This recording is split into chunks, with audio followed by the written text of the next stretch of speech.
And welcome, everybody, to the In Wheel Time Car Talk Show. Coming up, Olivia Weiner, a 21-year-old college student who's new to off-roading and first-time buyer of a Ford Bronco. Going to talk to her about her experience. Later in Jeff's car culture, muscle cars that promised power but didn't deliver. Nope. Boy, and I had one of those. Yours is featured. Is it? Great. Of course it is, with my name written all over it. Howdy, along with Mike Out of This World Mars, who's also going to have a feature of 5 of the largest October festivals around. Wow. We always need more Jeff Zekin, Chief Engineer David Ainsley, who we've been on the phone with already this morning, and yes, we're feeling a little paranoid about everything. I'm Don Armstrong. Glad you could join us on this Saturday morning for the In Wheel Time Car Talk Show. Jeffrey, it's good to be seen and good to be with you this morning. Absolutely. And we've got music, and I don't know how we've made it on the air again because of our fumbling around, my fumbling around, not yours. No, it's a team effort. It's in the air. Yeah, it's in the air. So to tell you what's happened, we got here at 8:30 this morning, Central Time, and we got all set up to do the show. We did a little test, talked to everybody, everything. It was beautiful. We sat on the couch, watched some stupid Wild Wild West repeat from 1969. And then we go over here and we start to look at fire it all back up. Fire up, and Mars can't hear us. Yeah. We're going, what? Less than 30 minutes ago. Yeah. So then the panic sets in, which we're really good at this point in our lives. Yeah, we've had a lot of practice with it. We don't even take medication anymore for it. No, we just live with it. But at any rate, on with the show. We got 2 hours of a great program for this Saturday, October the 4th, 2025. And let's just get right to it, shall we? Olivia Weiner, off-road enthusiast. She's with Sue Mead, an auto journalist, a friend of ours from way back when. Sue, it's always good to meet you, but you're not the subject of our show this morning. Right now, we're going to talk to Olivia. Olivia, good morning. Good morning. It's great to be with you, and we were looking forward to talking to you once I learned that Mr. Mars had this set up with Sue. And so 21-year-old college student, where are you going to college? I go to Berkshire Community College. It is a really small school in Berkshire County, and I'm studying nursing. Berkshire County. Good. And where is that county located? In what Western state? Massachusetts. Western Mass. Okay. I've got a granddaughter that's going to be studying nursing. Yeah. How about that? Okay. Oh, that's awesome. Yeah, exactly. So you're going for your undergrad degree, and then you're going to go to nursing school, or you're already in nursing school? So I'm finishing my prereqs right now, and then I'll have 2 years out from RN, and then hopefully BSN. So it's a Very lot. good. Well, best of luck to you. That's quite a career, and it's greatly appreciated by all of us old Absolutely. people. Thank you. All those old people. Oh yeah. Did you like that? Business. Yeah. Yeah. Yeah. Exactly. So we give you a career, something to look forward to. Okay, so let's get into it. So have you always been an auto enthusiast?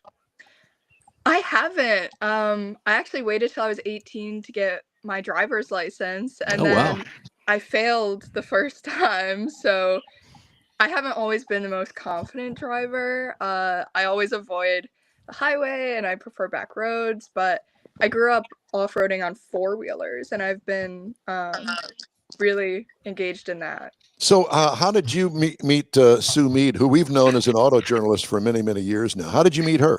She's my aunt, so there you go. I've always known Sue Mead. Okay, at least 21 years. Yeah. So you obviously have been influenced a lot by Sue. If you didn't get your driver's license till you were 18 years old, so did she grab you and say, "Come on, let's go off-roading"?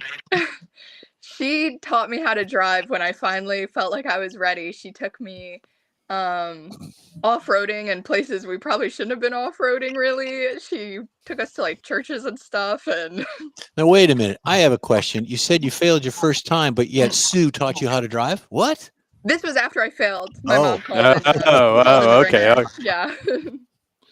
Well, how fun. So how long has this off-roading thing going on? Since you were 18? Not in a vehicle. Like, I've been in ATVs, but this was my first time ever going off-roading with Sue in Texas this past in a real vehicle. What was your first experience in? What kind of car vehicle? Oh, we were so lucky. We got the Ford Bronco. We got one of the Badlands. Oh my God. So in other words, you were indoctrinated in one of the best off-road vehicles there is. We were picked up in a Bill Strope edition Don't tell your Bronco. parents that. Don't tell your parents that. But so you were picked up where? At the airport in Austin. Ford left us the special edition, and we drove that to the Hill Country. Spent the night at the resort that is partnered with the driving school. And then we went at it the next morning at 8 a.m. and stayed through dinner. It was a long and fruitful day.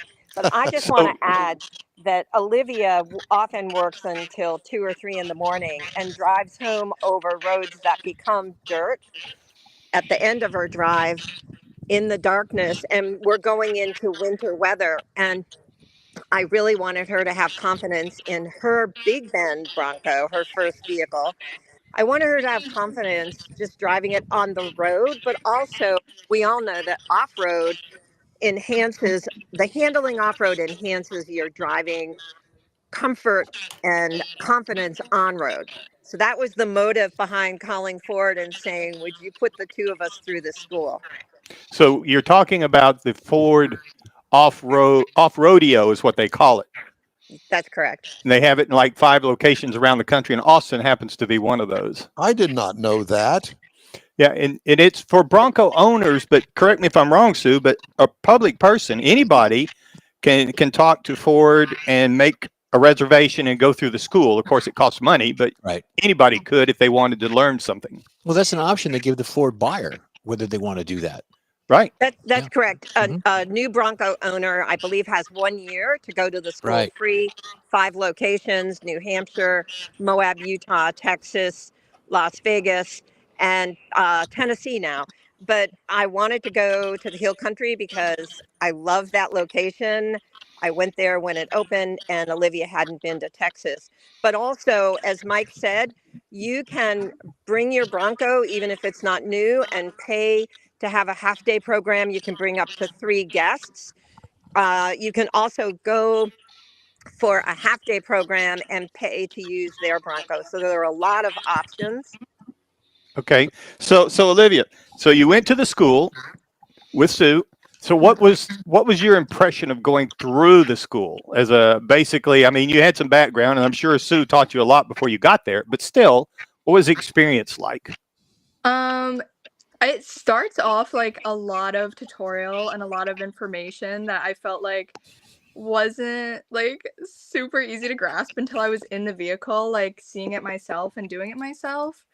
But the whole course is very user friendly, and I think it really helps having the guide kind of give you the confidence that the vehicles are built for the course, and the course is kind of built for the vehicles in the way that it really shows off everything they do. So was it somebody from Ford or a contractor from Ford that sat in the car with you guys? We had a Ford Bronco off-rodeo guide outside the vehicle, kind of Okay. just being our like trail guide. Yes. And Yeah, of course, Bronco Off Rodeo has a number of experts that they hire and work at each location. And this woman is super talented and has done the Rebel Rally.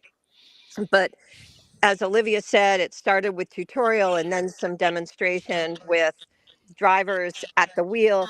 But Olivia, I'd love for you to talk about the progression of the day. But for me, one of the most exciting things was partway through the afternoon, it wasn't just the instructor guiding.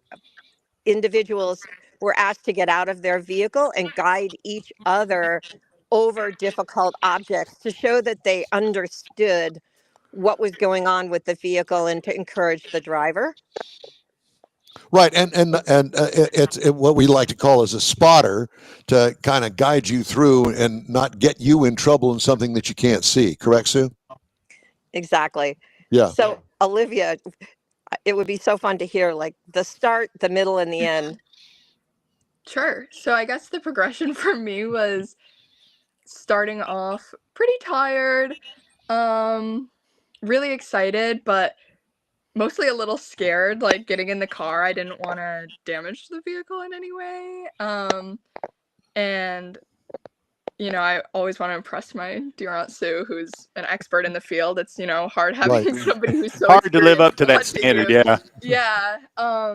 So the beginning of the day was definitely a little rocky. The middle of the day, I feel like I learned the most, and I trusted myself more and got more confident, doing the maneuvers.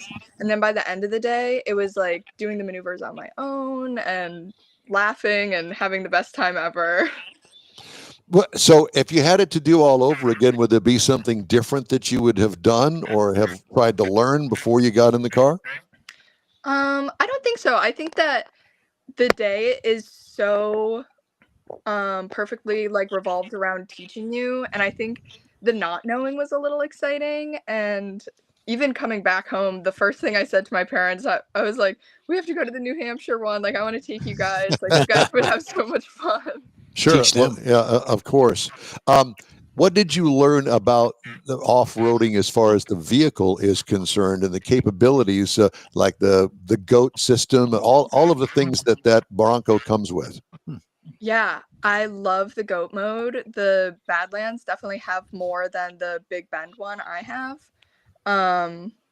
But there's a button for just about everything, like things I didn't even know cars could do. And the car can basically drive itself in certain scenarios. You put on like a little speed control, like no more than 3 miles per hour, and you guide it, but it will eat pretty much anything you put in front of it.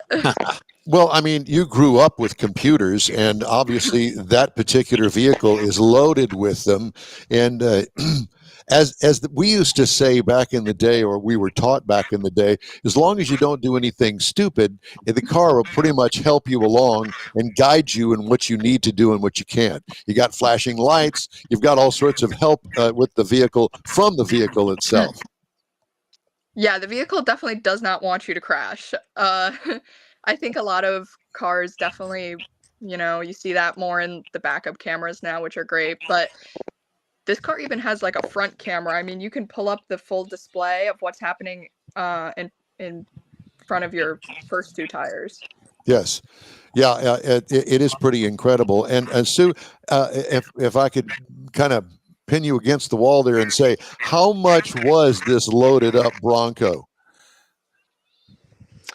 Olivia, what was the sticker on ours? I believe it was just under 50,000. Wasn't it in the 40s? We had a Monroney that I saw once. I believe that was the price tag for it. Okay. Well, I mean, that's reasonable compared to the competition because of all of the things that this particular vehicle will do. Yeah, what kind exactly. of motor did it have in it? It had the turbocharged 4-cylinder? Exactly. Yeah. And so it had enough horsepower to be able to get yourself in low gear and up across any kind of problems that you may have encountered on the trail. It's got spunk. One of my favorite moments with Olivia was when the instructor toward the end of the day said, come up to this spot in the trail.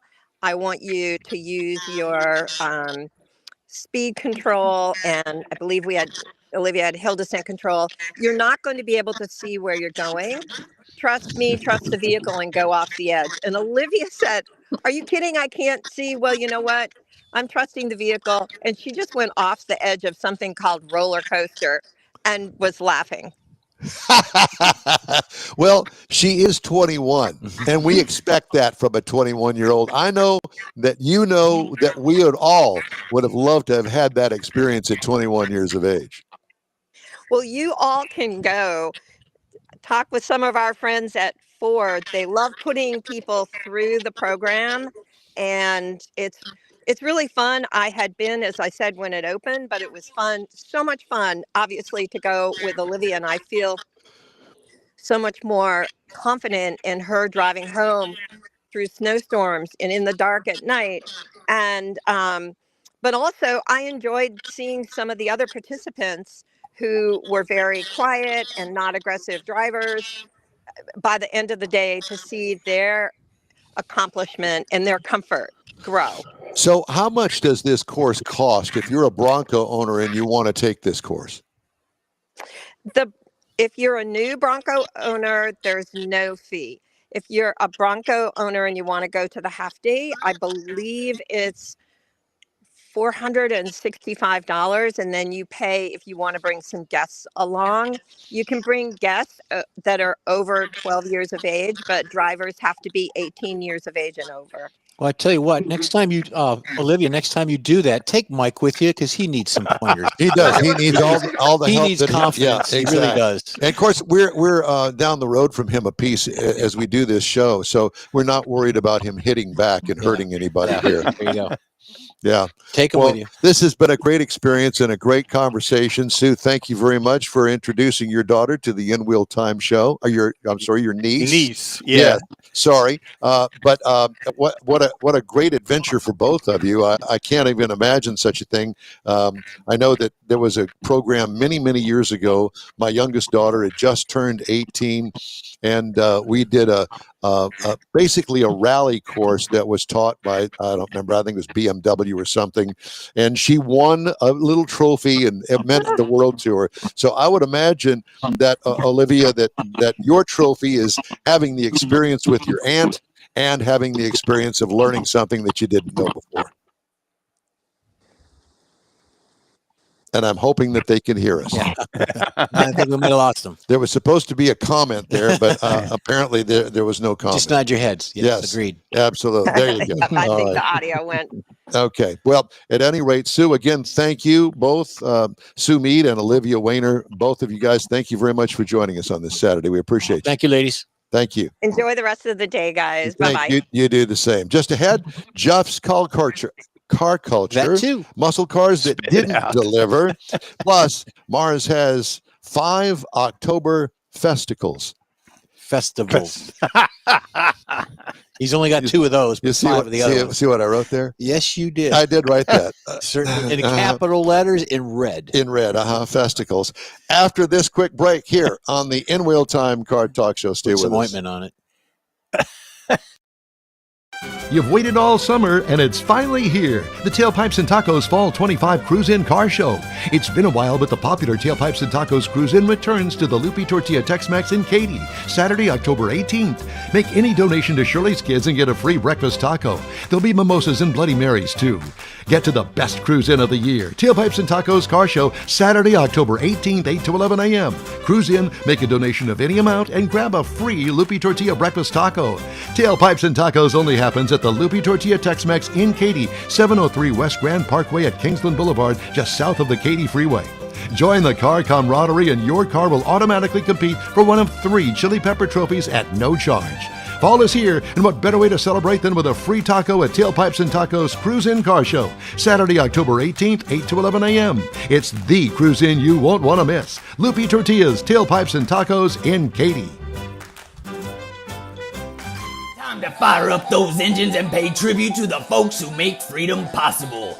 Bastrop's own Heroes in Hot Rods is rolling in for Veterans Day weekend. Friday night, downtown cruise. Saturday, 400 of the coolest rides in Texas. Proceeds help veterans, shelters, food pantries, and scholarships. Sponsored by Craig's Jewelry. November 7th and 8th, Main Street, Bastrop. Don't miss it. That's your favorite part. That's my isn't it? favorite part. Hey, the In Wheel Time Car Talk Show invites you to join us 10 to noon every Saturday, Central Time, for our live show about all things automotive. And we thank you for being with us today. Time now for Jeff's Car Culture. You ready, Michael? Muscle cars that didn't deliver. I Yeah. had one of those. You bet. Muscle Yeah. car badges implies that asphalt melting torque, stoplight showdowns, and even engine roar that rattles windows. But not every muscle car lived up to the hype. Emission strangulations, heavy bodies, marketing misfires meant these machines take a big game, but don't walk the walk. So our first one, Mike, is a 1980 Chevrolet Camaro Z28. Excuse me. The Z28 struck fear into the hearts of other cars at red lights, and by 1980, its 190 horsepower V8 was all bark and no bite, weighing nearly 3,500 pounds. It had the looks, but couldn't outrun a well-fed minivan. turning it into a disco era disappointment wrapped in racing stripes. So there you go. The next one we have is a Ford Mustang II Cobra II. That nameplate promised venom, yet in 1976 it was defanged. All it delivered was a wheezy 140 horsepower 302 V8 with decal galores. It looked like a race car, but performed like a budget commuter. Carroll Shelby probably winced with emotional pain every time one drove by. The next one, Mike, is a Dodge Charger Daytona. Borrowing the iconic Daytona name, could have come with horsepower. Instead, this bloated B body weighed down its optional 400 cubic V8 engine. It handled like a yacht in a parking garage. It looks like a Chrysler Cordoba with rich Corinthian leather in it. It was more of a showboat than a muscle car. Yeah. The next one, Mike, is a Plymouth Volare Roadrunner. This Roadrunner name once meant speed and simplicity. By 1980, it was a sticker packaged on a Volare. Powered by an asthmatic 318 V8, it beeped and probably wheezed right after. A sad final lap, once a great nameplate. Next one, Michael, is a Ford Thunderbird. 1980, the Thunderbird had evolved into a personal luxury coupe rather than a performance machine. The base 255 cubic inch V8 struggled to produce 115 horsepower. There's your answer. God. Leaving this heavy cruiser with all the thunder of a polite cough. Despite its name, it wasn't flying past anything. Buick Century, Free Spirit. This bicentennial edition looked the part with its red, white, and blue paint and gold graphics. Yet the 455 V8 couldn't overcome its age, the emissions, the constraints of that, and the extra weight. It was a patriotic parade float with a drag strip demon. Nasty. The next one's an El Camino SS. Had a sporty aesthetics, stripes, and badging. Unfortunately, the performance it gave was lukewarm. Even with an optional V8, it drove more like a parts hauler than a powerhouse. Sure, it was cool and it had street cred. It wasn't really quick enough to justify the muscle car name. That's sad. One more here is the Javelin AMX 1974. Once battled on equal ground with the big three, Ford, GM, and Chrysler. But in its final years, performance was stifled by emission rules and weight gain. The styling was aggressive, but it was like a washed-up bodybuilder with muscles fading Don fast. Armstrong, rebadged. And the last one, my favorite, is the Ford LTD 2 Sport. The sporty trim was a lumbering LTD 2, had a blackout trim and a big bravado, but its performance numbers were anything but athletic. The 302 351 V8 moved it all with the urgency of a jogger in sand. There you go. Well, take it away, Michael. You know, I'm proud to say that I completely forgot about those cars, and they were very forgettable. Yeah, I had one. Yep. It was the Chevy Monza. Do you remember that? Yeah, I had a Monza. From 1975. I traded in my 74 Vega GT. I had a 77 V8. I had a V6 77 Chevy Monza Spider, and I told him if it came with any Spider stuff on it, I wasn't buying Well, it. mine had a V8 in it. I had the V6. Yeah, but your V6 probably had more horsepower than my V8. Could have been. I remember having my very first trip in it, road trip to Dallas in a bowling tournament I was in. All right. And the heater didn't work, and it was ice cold outside. Oh, yeah, you told me that story. Yeah. Yep. Always those. All right, Mr. Mars has driving destinations. I got to find it. Today, it's going to be 5 Oktoberfests that he has deemed worthy, Mr. Mars. They're not worthy. There's a surprising number of Oktoberfests out there across the United States. And it was kind of, how do you weasel them down into something of the bigger ones? But some of them that I thought were particularly interesting was Oktoberfest USA is in La Crosse, Wisconsin. I thought this would be good for you, Don, bring back some pleasant memories. Since 1961, the La Crosse Oktoberfest has become a Midwest tradition. It's settled along the Mississippi River. They have lots of pageantry, they have parades, they tap the golden keg as part of the deal, and they have a vibrant polka halls that play lots of music where visitors don their lederhosen and dirndls. I'm not sure what that is. None of us do if you pronounce it like that. Mars, I think somebody slipped a word in there that you're not supposed to say on a broadcast. But well, is that what it is? If you wear lederhosen, your dolzers are exposed. No, dirndls is, I think, the way you Whatever. say it. Anyway, so it's kind of a big carnival rides and contest for all the family. So then you go to Denver, of all places, where the Mile House City has become a tradition where they bring in this German cheer with Denver's energetic beer culture. They have a lot of beer there, among other things. So they turn 6 blocks of the downtown area into this festival area with, they have keg bowling, they have Stein hosting contests, and they have live polka bands. Lots of breweries, of course it's Colorado, and they have lots of things to go along there. Then moving on to something a little closer to home, Fredericksburg Oktoberfest. Now, this is as they've designated it, the polka capital of Texas, and it sits in the heart of the hill country, and it's kind of replaced some of the other areas that seem to have like lots of polka stuff, but it really doesn't. This has grown bigger and better.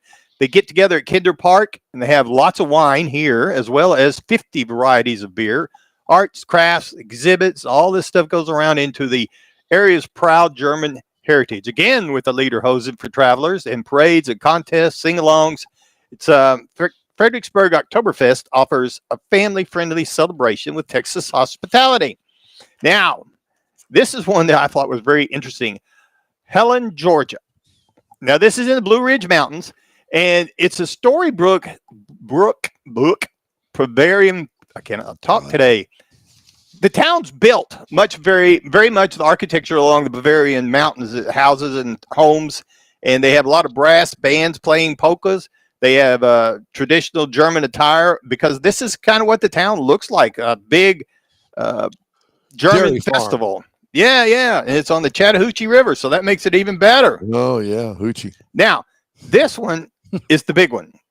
Oktoberfest Cincinnati with Z's is the way it's pronounced. Happens and becomes the largest Oktoberfest celebration in the country. They got a lot of polka, bratwurst, and 800 Bratwurst.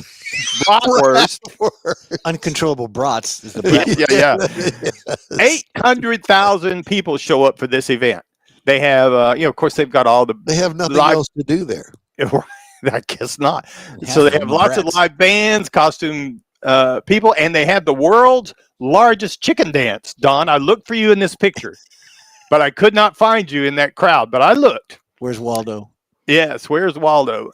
And they have dash hound races, which I thought several of the places have dash hound races. Dash hounds. Yeah. I believe yeah. this would be called dachshunds. Is it like a wouldn't dachshund? they? I think it's a Dachshund? dash hound is a dachshund, but Yeah, but they far also be it- have. far be it from me to correct anybody on the air.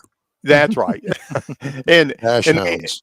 or some of them actually they have it called the running of the wieners instead of the dash hound races. Well, so for me, they're not dash hounds. I think that they're called dachshunds. But again, Dash docs. It's whatever. Yeah, I Yeah. get it. Yeah. Motto. it's like sauerkraut balls, and strudel and metwurst. It's all kind of. Sauerkraut balls. That's what it said. They All serve plates of sauerkraut balls. You know what? I think we're going to leave this segment right here. Where How do I get off this screen, Michael? Oh, yeah. Just let's click on see. that picture or did. something. Okay. How I about don't that? know what else to tell you, but all I There we go. can tell you is that the In Wheel Time Car Talk Show will continue after this break in our recovery. You own a car you love. Well, why not let Gulf Coast Auto Shield protect it? Houstonian John Gray invites you to his state-of-the-art facility to introduce you to his specialist team of auto enthusiasts. We promise you'll be impressed. Whether you're looking to massage your original paint to a like-new appearance, apply a ceramic coating, install a paint protection film, nano-ceramic window tint, or new windshield protection called ExoShield, Gulf Coast Auto Shield is where Houston's car people go. Curbed your wheels? Instead of buying new, why not have them repaired? How about a professionally installed radar detector? Gulf Coast Auto Shield does that too. Get a peek inside the shop and look at the services offered by getting online and heading to gcautoshield.com. Better yet, stop by their facility at 11275 South Sam Houston Tollway, just south of the Southwest Freeway, and get a personal tour. Gulf Coast Auto Shield is your place to go for all things exterior. Call them today, 832-930-5655 or gcautoshield.com. Rev up your engines. It's time to roll back in style at the Back to the Past Car Show. Join the Spring Branch Senior High School Foundation Saturday, October 18th at Cornerstone Academy, 9016 Westview Drive in Houston. Classic cars, trucks, and motorcycles. Family fun, food, music, and memories. There's something for everyone. Proceeds benefit local students and programs. Don't miss the shine, the chrome, and the nostalgia. 10 to 2, Saturday, October 18th, Back to the Past Car Show. SpringbranchBears.com/car show for more information. In real time will be there too. It's the award-winning In-Wheel Time Car Talk Show. Somebody awarded us something at some point? Yeah. For what? Just ahead, our drag racing friends will learn about the Texas Muscle Car Club Challenge that you hear us talk about occasionally. Plus, Jeff will have the cruise in and events calendars, and I'll bring you stories making automotive news headlines this week. Howdy, along with Mike Out of This World Mars. We need more Jeff Seekin, always. Chief Engineer David Ainsley. I'm Don Armstrong. Glad you could join us on this Saturday. I'm still trying to recover from the dash hound. Mars, never mind. I'm not. We It's actually went back. It's an East Texas thing. Just let me. Okay, I'll let you bathe in the joy of that. We actually went back through the script you sent us so we could read it again. Yeah, we had to look at that. So, just saying. So, do we have love our you, next Michael. guest, Mr. Mars? Yes, Scott is here. Scott Striegel, president of the Texas Muscle Car Club Challenge. Scott, good morning to you, and thanks for joining us. Morning. Good morning. So, Scott. Guys can hear me okay? Yeah, we're doing well. How are you? It's a little, for October, it's 89 degrees. Yeah. Are you up in the Dallas area? I am close to Denton, so yes. Okay, very good. All right, so for everybody that doesn't know, let's talk about the Texas Muscle Car Club Challenge. And this is a drag racing event that actually several of them that you guys have put together at drag strips, mainly across Texas. Am I correct? Yeah. Correct. We only have one in Oklahoma, but everything else is in Texas. Okay. And so, and generally speaking, these are 1/8 mile tracks, correct?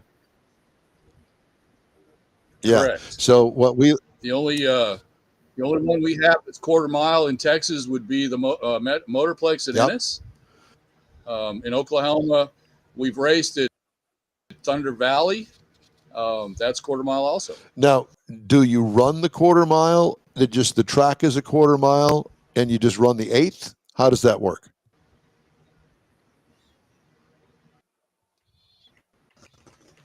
Is he frozen up? Scott, can you hear us? Uh-oh. No? Well, Yeah. okay. Well, Mr. Mars, I'm going to let you handle that. We don't have anything to do with that on this end. That is probably his cell phone signal, I would imagine. So we will let you take care of that if you don't mind, sir. Yes, sir. You guys are bad. There he is. Yeah, he's going to have to redial us up. So mine's wrong. Okay. All right. Mike, I'm going to let you take care of that. It says here, the Texas Muscle Car Club Challenge Series, the goal of it is to provide a racing venue for people who want to race for fun.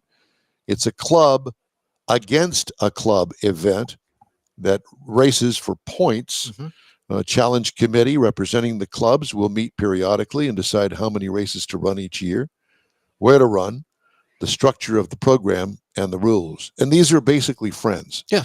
And, Buddies. Yeah. and they go to these different events as friends, and they race against each other. And it's better than the street. You see these TV shows about street racing and all the bad stuff that happens after that, and then the cities alone. So that's good. Yeah. Appreciate The street takeovers and stuff like that. This is not that. This is legit stuff with time slips that they hand out after the end of each run. And hey, look what I did. I beat you by 0.2 of a second, whatever the case may be. Yep. So at any rate, Texas Muscle Car Club Challenge, they sponsor one of our segments on the program. And anyway, it's good stuff. So I did want to mention to you, and you probably heard the commercial already, and we're going to repeat it a couple of times during the rest of the show. there was a Throwdown Tailpipes and Tacos event Yep. that was scheduled for October the 18th, and it is still scheduled. Yeah. And this is going to be at the Lupi Tortilla Tex-Mex Right. out in Katy, which is the only place for Tailpipes and Tacos, and it's coming up on October the 18th. And I tell you this because we typically will be there for all of the Tailpipes and Tacos events. Stan and Chase and the whole gang out there at the Lupi Tortilla out there. But this particular event we will not be at because we had already committed to another remote broadcast for the Spring Branch High School Foundation. Right. And we are going to be at that event while this event is taking place. So you got your choice. You can either go to Tailpipes and Tacos or the Spring Branch With or without us. with us or without us. Yep. Either way, it's going to be on October the 18th. So I believe that's 3 weeks from today. Right. Yeah. That's coming up. And if you'd like more information on the Loopy event, go to Tailpipes and Tacos, and you can get or you can go to inwheeltime.com as well and get the information there. Or you could go to both. You could start it at one and end at the other. And you never know. You never could know. very well do that. And I think there's going to be a Dachshund show. No, a Dash Hound. Dash Hounds? Okay. A Dash Hound. Dash Hound show. Uh-huh. A Dash Hounds show. Don't say that too fast, too quickly. Okay. Mike's working on the guest. Is he? Yeah, I Okay. think so. Well, we don't have any control over that, so we're just going to kind of move on. All right. I had a story that I was going to originally use for our story of the week. And another one came up that I changed it out, but this is kind of a part two of a story of Okay. the week. Late model used vehicles, some of the most profitable for franchise dealerships, are harder to secure in 2025. Competition for a smaller amount of that inventory stays strong, however. In response, some dealerships turn to their service departments as a potential internal gold mine for those used vehicles. If you've taken your car to a car dealership here of late, chances are you've been approached by someone within the car dealership that says, "Hey, You want to sell your car?" Well, dealers have been finding inventive ways to source pre-owned vehicles for several years. The pandemic and subsequent semiconductor shortage curtailed new vehicle production.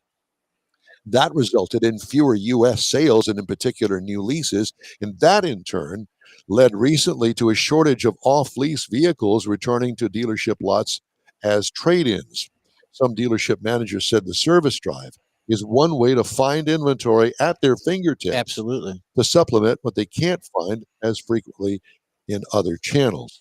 It's an interesting thing that they have discovered. And hey, we've got all these people coming to the service department. They're coming to us with used cars. Yeah. Why not say, hey, we can make you a deal? So that's what It's just coming to light, but that's been around a while. Because now you can sell your car without buying one. So that's how that all started. And Yeah. I agree. They used to do that when I was working at dealerships. They would do that. Hey, but you're a lot younger than me, by lots. Oh yeah, years. decades. It's a full commitment, according to Jim Farkas, executive manager of Preferred Auto Dealerships in Grand Haven, Michigan. I wonder if he's any relationship to Scott Farkas. I don't know. Farkas introduced Preferred Auto Dealerships to sourcing more out of their service drives in 2025 after honing the strategy at a previous dealership group. What matters most is establishing consistency, he said. Managers should designate employees to work that process with regularity while setting clear goals for how many used vehicles need to be acquired. A dealership sourcing 8% of its overall used vehicle retail inventory each month from its service customers, for example, would be rocking it, he said. Yeah. So when you go in there and you may or may not be ready for a trade or a new car or to get rid of your car, but it might be something to consider, especially if you got, 35, 40,000 miles on it and it's either off lease or it's not an off lease and you are making payments Yep. on it. You might be able to bump up for just a few dollars more. Not only that, you're in there for service. So is the car paid off? Are you upside down on it? Is the repair more than the value of the car? There's all that to consider, that these sharp salespeople will put that into a presentation and get you into a new car. I had a friend of mine that actually had a vehicle, and they were having lots of trouble with it. And they had taken it in for, well, they were going to trade it in or sell it to CarMax. And the guy at the dealership said, "Hey, I'll give you $2,000 more than CarMax will." So she brought the paper from CarMax and said, "This is what we're going to offer you." He says, "Here you go. Here's the extra money." Bada bing. And they bought the car, the used car, and got her a new car. There's even a commercial where the Carvana, where you buy in your car, where they come pick it up. And this is a big promotion. There's big marketing. And I have to tell you, speaking of Carvana, there was a time when Carvana came to town and they put up the big vending machines. They're still up. They're still up. Yeah. They're not building them anymore because no. they're very expensive. Yeah. But Carvana has actually turned the corner and are actually doing quite well. So there are a lot of other used car retailers out there that haven't made it. Vroom for one of them. Shut down. And then there was Texas Direct that shut down, got bought up by somebody else, and it was the whole used car thing just kind of evolved to what it is today. But it's not an easy process. Even through Carvana, there are a lot of things, a lot of hoops you got to jump through, and there's a lot of fine print that you have to read before buying or selling a car to them. If you buy a car from them, you have to have certain things required by them through their outfit for insurance and things, and then you go through those steps to sell your car or to buy your car. If you want it delivered, you got to do certain steps to have it delivered. If you want it picked up, you got to go through certain steps. They make it sound so easy on I know, TV with not. the commercials. There are things that you have to do. Jump through this hoop, and by the way, we're going to set it on fire while you jump through. So when you sold your Cadillac, did you trade it in? I did. You traded it in for the Buick? Yeah. Okay. Yeah. How was that process? Pretty simple. Was it? Yeah, pretty simple. What was a General Motors dealership? It was a GMC Buick Cadillac store. Oh, it was. Okay. Yeah. And other than take the title, what else did you have to do? Nothing really. Just take the title. Yeah. Here's the title. Sign it over. Yeah. Give them a check for the car. Boom. I was out. It probably took maybe 2 hours. That's not bad. Yeah. And that was me calling them on the way to the dealership to find out if the car was still there that I saw in the ad. It was still there. I got there, and 2 hours later, I was driving out. In that car, because that's the car that you saw online. That's the car that you wanted. To make the story longer, I was at another dealership for the same car, and they couldn't sell it to me because it was missing a sticker from General Motors that was part of a recall under the hood. There was some type of technical sticker that General Motors puts under there. It was missing, and they said, "We can't do that." Well, how do I get this? You could sell it to me and then mail me the sticker. I'll get my own. I don't need it. Whatever the case, can't do it because they'll get in trouble through the feds and General Motors. Right. So, very upsetting. I left the dealership, and on my way out ticked off. I called another dealership because I'm sitting with the guy telling me he can't sell me the car, and I'm scrolling to buy another car on the phone. So that's what I did. And they had one basically like the one, just like it. Just same identical. In fact, had less miles, like 10 miles on or something. Okay. But you did buy it new. Right. It was brand a new car. Yeah. Brand new car. Yeah. They had to get it cleaned up. And actually, that was probably the process of the 2 hours done cleaning up the car. Because it sat on the lot for a few days. Whatever it was. I had the papers all filled out. I paid cash for it. I had a check in hand, all that stuff. So it was good. And they gave me the value of the car. Yeah. They actually gave me more because it was a V. Oh my God. So the story with the V is they didn't make a Cadillac. Was it an SRX? They did. Generation 1, they did make a V. Mine was the third generation. It was an SRX. Yes. Yeah, a Cadillac SRX. Beautiful car. Station wagon looking kind of it was thing. a neat little car. It was fit me perfect. It held all my drum equipment in the back with, passenger to spare, all that good stuff. Was it the CT5 that took its place? What was XT5. XT5, and then they made a smaller one, the XT4 beyond that. Yeah. But I would get my car washed because I worked dealerships. With American Tire, I was regional manager. Dealerships 3-4 a day, and I would get the car washed a couple times a day. If it was raining or something, I'd get it pulled. Hey, how much does it cost for a car wash? No problem, Jeff. Give me your keys. While we're doing business, talking about tires and things, they were cleaning my car. Well, this one particular one at a Cadillac dealership, it was in San Antonio, Bachelor Cadillac, I believe it was, and the operations guy was a good friend of mine. came back and said, "You ever got a problem?" The 3.6 emblem on the back broke off during the process of washing the car. Oh gosh, we'll just put another one on. We can't get one for like another week, 8 days. All right, well, what do you got? Well, we got a V. Let me have it. I didn't let them put it on. I took it with me and I put it on. So I had a V meaning a high horsepower Cadillac. Yeah, exactly. Yeah. So I Did had you ever that have anybody forever. pull up next to you? Yes, Look. I've had people go, "Hey, is that a V?" That's a V. The car's not, but that is a V. The emblem Let's is. get technical about that. Love that. So yeah, and Well, I so- think they gave me more money because they thought it was a V. No, I'm just kidding. Give that man some extra money for the V. Oh my Speaking God. of extra money, there's Michael. Yes, sir. Well, did you make it back? Yeah, I did, but we were having, I'm not sure what's going on with Scott. We texted back and forth, and he was going to do some rebooting, and It just didn't happen. didn't happen. Oh boy. Okay. Well, Scott, it's great to have you not with us. I'm sorry that he's doing it again. this all happened. I got that, but we've Mhm. got to move on. Okay. Hey, we do want to remind you that coming up, Jeff has the cruise in and events calendars, and I'll have the stories making headlines this week.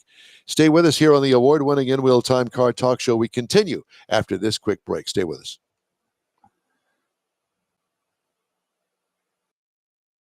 You've waited all summer, and it's finally here. The Tailpipes and Tacos Fall 25 Cruise-In Car Show. It's been a while, but the popular Tailpipes and Tacos Cruise-In returns to the Lupi Tortilla Tex-Mex in Katy, Saturday, October 18th. Make any donation to Shirley's Kids and get a free breakfast taco. There'll be mimosas and Bloody Marys, too. Get to the best cruise-in of the year. Tailpipes and Tacos Car Show, Saturday, October 18th, 8 to 11 a.m. Cruise in, make a donation of any amount, and grab a free Lupi Tortilla breakfast taco. Tailpipes and Tacos only happens at the Lupi Tortilla Tex-Mex in Katy, 703 West Grand Parkway at Kingsland Boulevard, just south of the Katy Freeway. Join the car camaraderie and your car will automatically compete for one of 3 Chili Pepper trophies at no charge. Fall is here, and what better way to celebrate than with a free taco at Tailpipes and Tacos Cruise-In Car Show, Saturday, October 18th, 8 to 11 a.m. It's the cruise-in you won't want to miss. Lupi Tortillas, Tailpipes and Tacos in Katy. Time to fire up those engines and pay tribute to the folks who make freedom possible. Bastrop's own Heroes in Hot Rods is rolling in for Veterans Day weekend. Friday night, downtown cruise. Saturday, 400 of the coolest rides in Texas. Proceeds help veterans, shelters, food pantries, and scholarships. Sponsored by Craig's Jewelry. November 7th and 8th, Main Street, Bastrop. Don't miss it. You know, there's some production, real production work done there. You think? Yeah, I love the yeehaw at the end of it, and the music is The perfect. chicken picking on the banjo? Yeah. Yeah. You know who's a good banjo player? Tom Easley, guy that played bass for us in the band. Is that right? Oh yeah, he teaches banjo. He's really good at it. He's, you know, Hey, be sure and join us for our live show every week. In Wheel Time airs Saturday, 10 to noon Central Time, and we're on Facebook, YouTube, and InWheelTime.com. Thank you for joining us today. Mhm. Time out for the cruise in and events calendars, Oh, yeah. Mr. Mars. Here- I'm sorry, Jeffrey. Oh, no problem. I saw Mr. Mars Yeah, I there. know. Just Hey, kind of Michael, threw me how off. you doing, buddy? Here's one for us: Dangerfield Days Car and Bike Show. Now, Rodney Dangerfield? You're probably wondering where Dangerfield, Texas is. It's east of Dallas, and it's sort of between Shreveport and what's up? Not Lubbock. Lubbock's on the other side. It's just north and east. north and west. Tyler, all that. Yeah, it's a little bit north of Tyler, but it's in that area. You know, It's up there northeast where Texas. George is. Yeah, yeah. It's the Horn Family Funeral Home Run. What? Yes. Wait a minute. 400 Run yep. that by again. Horn Family Funeral Home is sponsoring this. It's a 400 Webb Street in Dangerfield. Dangerfield Days will feature car and bike show with categories including classic muscle cars, Jeeps, trucks, and Corvettes from 1990 and newer. The event includes food trucks, barbecue, vendor booths, kids area, and cornhole tournament. Register for the cost is $20.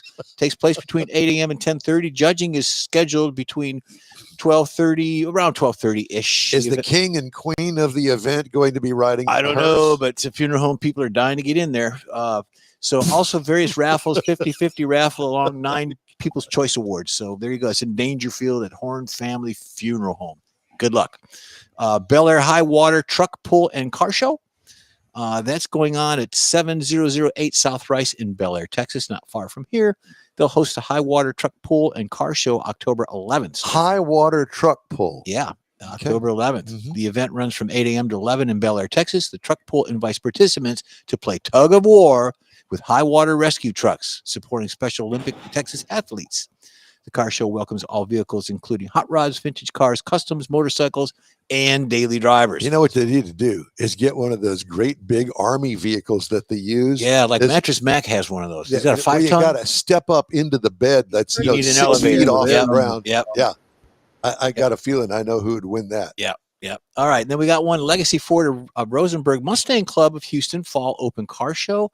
It's the 11th, which is next Saturday at 9 a.m. to 1:30. Legacy Ford at 27225 Southwest Freeway in Rosenberg.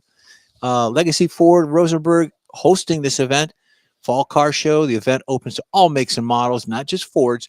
It'll be held at the Southwest Freeway location for them. Registration runs from 9 a.m. to 11:30 a.m. The show will run from 9 a.m. to 1:30. Awards presented at 2. Entry cost is $30. Pay cash. Discount rates for 25 for the first responders. 18 classes will be judged. Go out there and support that. It's a good cause. We need to do a remote there. Yeah, we do. Patrick is the general the principal, the general manager, pretty much. Part Who's owner. Patrick? Patrick, the owner of Legacy Ford. Oh, Cars know and him. Coffee, hosted by Fearless Performance. That's in Huntsville, and that goes from 8 a.m. to 11. And when you're done with that, you can go take the tour of the prison. I was Go going to see say that's Sparky. the penitentiary town. Go see Sparky. And then we've got one that we're doing. Don mentioned it earlier. Back to the Past car shows, the annual Classic Car, Truck, and Motorcycle Show Museum Open House, Cornerstone Academy, Spring Branch Bears. Is on the 18th, I believe that is. I wrote 18th. Correct. Maybe you're Yeah. okay. And that's at 10. All right. Everybody, get down. I don't know what all that is. Thank you for that. Mr. Mars, is that Playing me out. was that coming from you? We lost Sad but Michael. true. No, I was trying to hit the mute button and I hit the wrong button. Oh my God.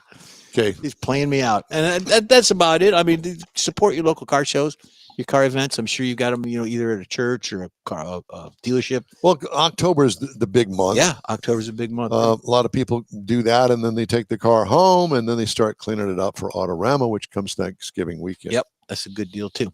It's always go. fun. All right, brown chicken. Wow.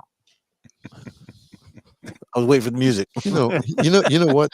What's really nice about this setup is that I can take this button right here and go, It pod me down. and we can't hear him. Oh, Say something, Mars. Hello. it works. Well, we know that feature is great. This digit right here Yeah, works okay. great for you. And he's got 9 others. Yeah. We Okay. don't know. We don't want to know what they do. Yeah. No, you don't. All right, Beautiful. time now for some of the stories making automotive news headlines this week. Detroit 3 automakers have mounted a furious last-minute lobbying blitz over the Trump administration's potential tariffs on medium and heavy-duty trucks in a fight pitting Detroit's legacy automakers against each other. Oh boy. Huh. When is the last time that happened? Girl Like, fight. it still goes on Yeah. today. Stellantis has lobbied the administration in recent days to waiver or soften a possible 25% tariff that could otherwise hit medium-duty Ram pickup trucks the company makes in Mexico. People familiar with the matter told Bloomberg. This is a story from Automotive News. General Motors and Ford, meanwhile, have urged Trump's administration officials to dismiss the request, said the people who asked not to be identified because Of course. the discussions are private. Oh, yeah. Mhm. Ford argued that shielding Stellantis from the medium-duty truck tariffs would hand the company a cost advantage over U.S. assembled trucks Yeah. that contain imported parts already subject to tariffs, they said. GM told administration officials that if Stellantis gets relief on trucks, other automakers will want exemptions. And the maker of Chevrolet and GMC pickups could and should get one on its other Mexican-built models, according to one of the people. The effort comes just as the administration has blown past a timeline for imposing the tariffs, which the president has said would be in place by October 1. Trump said last week the 25% duty on heavy duty trucks, part of the month-long investigation into heavy and medium duty models. We'll see what happens on Yeah. that. They're fighting. They are. More money news to tell you about. The repeal of the U.S. electric vehicle tax credit won't just crash EV sales in the fourth quarter. It could slow the pace of adoption for years to come, according to industry forecasts. Market share for new battery electric vehicles was already stuck in single digits before the $7,500 tax incentive expired September 30th. Now, forecasters are scaling back their targets as affordability options and worries deepen. U.S. EV share will hover below 10% this year without federal support, according to Stephanie Valdez-Streety, Director of Industry Insights at Cox Automotive. It will likely rise to about 25% by 2030, she said. That's just half of the most optimistic industry forecasts from a few years ago. Still, 25% market share takes EVs out of the niche category, Valdez-Streety said. She urged automakers to address EV headwinds such as affordability and charging, two of the big things that keep people from going, I'll buy one of those. Yeah, well, I'm understanding that the automakers are buying up the excess EVs to keep that rebate in place. That'll only last for a while. I know. They have and that's like her talking about it going up to 25% in 10 years or whatever it is. They're not buying them now. It's slowing down now because it's all a money matter, which means most of us don't want to take that lifestyle change that it takes to move to an EV if there's no money for it. And you and I both know that it is a lifestyle change if you want an EV. Absolutely. My daughter has one, and a friend of mine that I work with, he has a Tesla. And he told me, I'll never have another one because it is too big of a pain to have to go somewhere on a road trip to stop for 20 minutes to get it charged when I can just pull in the gas station, and for 5 minutes I can get 400 miles worth of gas. 20 minutes if you stop at the right charger. That's Otherwise, correct. it could be an hour or an hour and a half. Or my charging story, as I told you on this show, I had an EV that was running low and I just could not catch up. So I decided that I was going to go find a fast charger. I did. And it was called a Shell recharge station. There was no gasoline available. It was strictly a fast charging station. 80% charge, took 20 minutes. It cost me $50. What? $50. But didn't you have to drive to Pasadena to get that? No. It was right there in First Colony. Oh. How many miles did that get you? Well, it got it an 80% charge. In that particular vehicle, it was about 320 miles.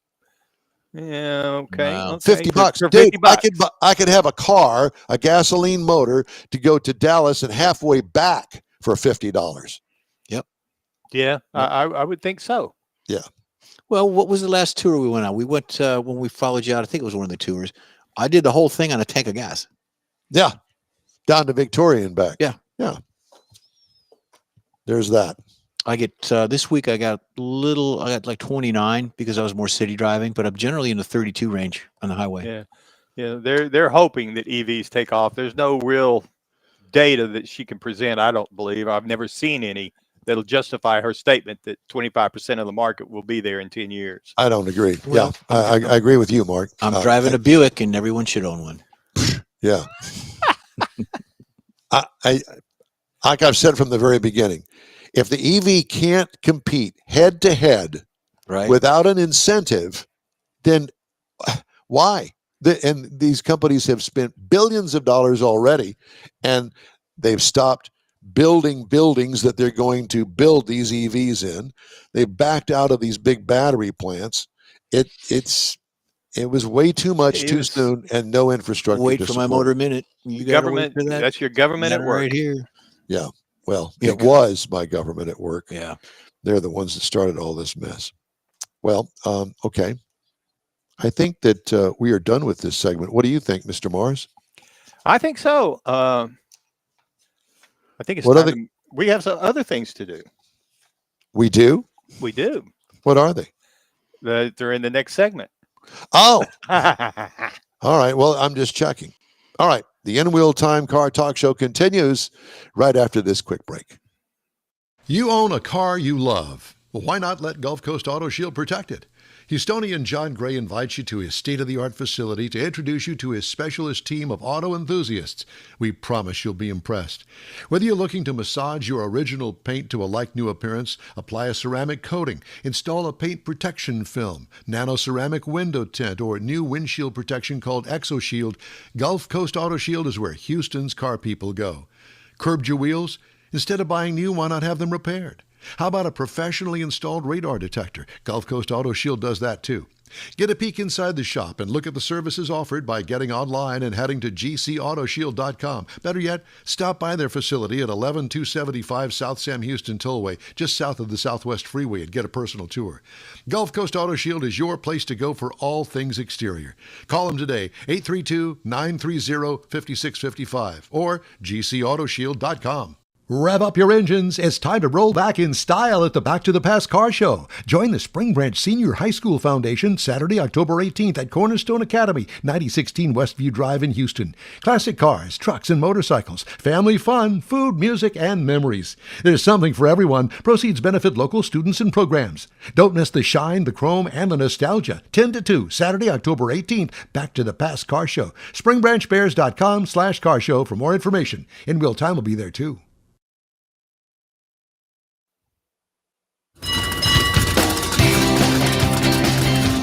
Well, as soon as I get my act together, I will be more than happy to intro this segment of the In Wheel Time Car Talk Show. Thank you very much for joining us on this Saturday for our live show. We do truly appreciate you being here with us.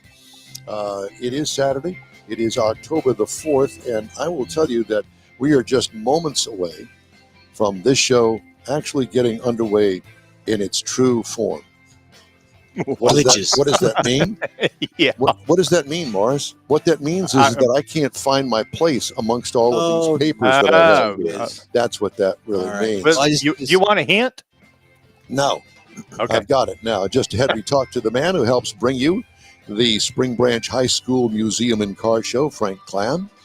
Jeff has this week's Motor Minute and a review of the new Hyundai Sonata N line. Right. In this segment of the In Wheel Time Car Talk Show. Howdy, along with Mike Out of This World, Mars.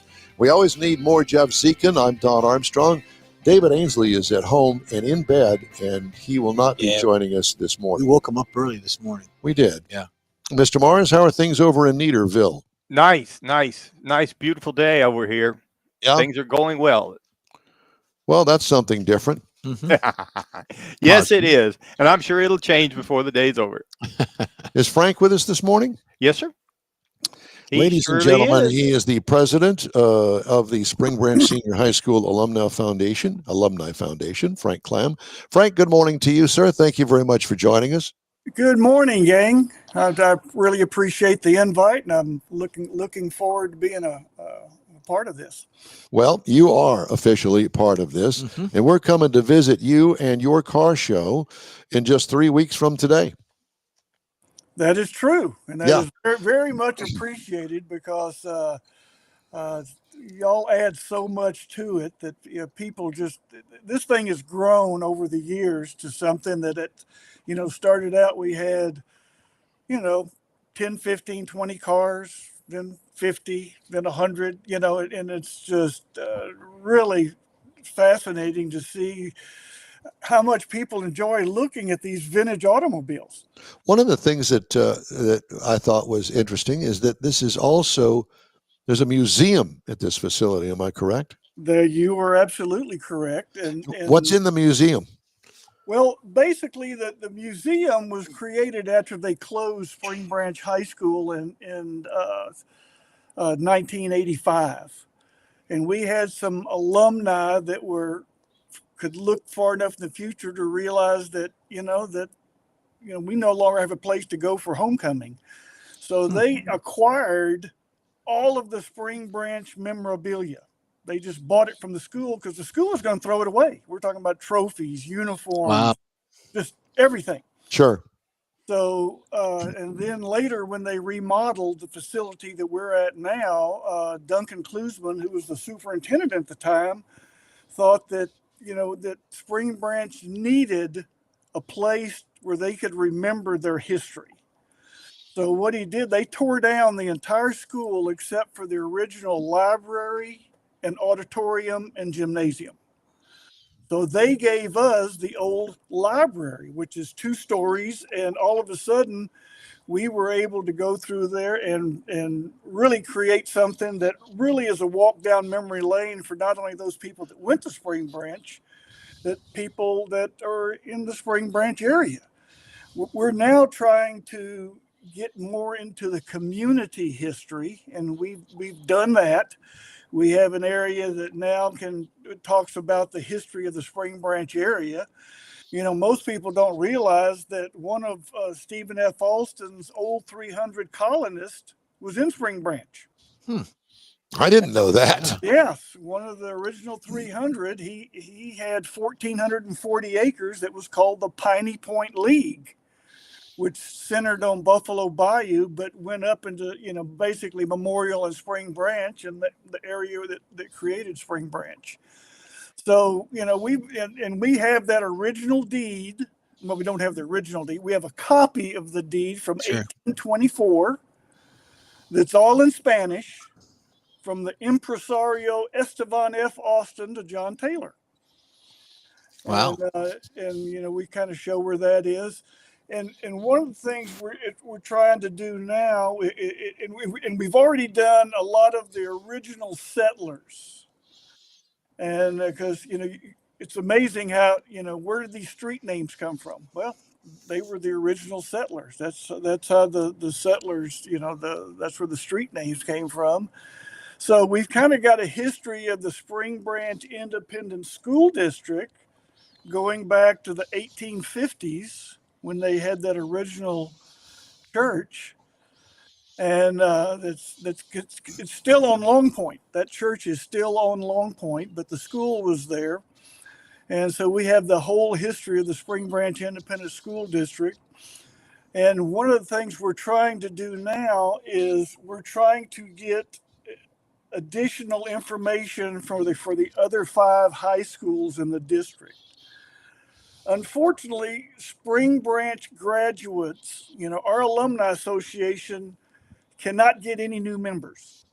We're kind of frozen, you know, so every year we get smaller and smaller and smaller, and eventually we're not going to have any Spring Branch High School alumni.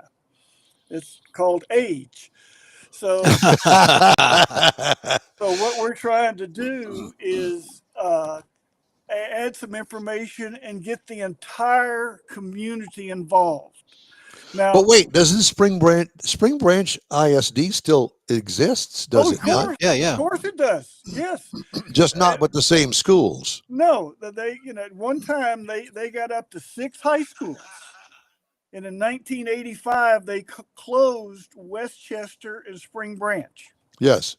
So we still have 4. So what we want to do is try to get representation. We want the entire area to be involved in this museum. Well, you take up part of Memorial, and yes, and so I would imagine that there are still people. Is Memorial High School Houston, or is it Spring Branch? It's Spring Branch. It's Spring Branch. Memorial, and so Memorial High School, you know, has this long history of, shall we say, folks that are better off than a lot of people, and a lot of and a lot of car collectors and car enthusiasts that have some special hot rod in the garage. Now, have you reached out to have the invite go out to the other high school alumni within Spring Branch to come to this show? We are trying. That's one of the things we're doing now, is going back to the original high schools and to get I mean, I'm not sure how many high schools have an alumni foundation. Now, each class probably has information on their class, but as far as someone taking all that information, because they still have a high school to go back to for homecoming. Yeah. And we don't. But, you know, our museum will always focus mostly on Spring Branch because we were the only high school from 1949 to 1962. What? Memorial opened in 1962. Yeah.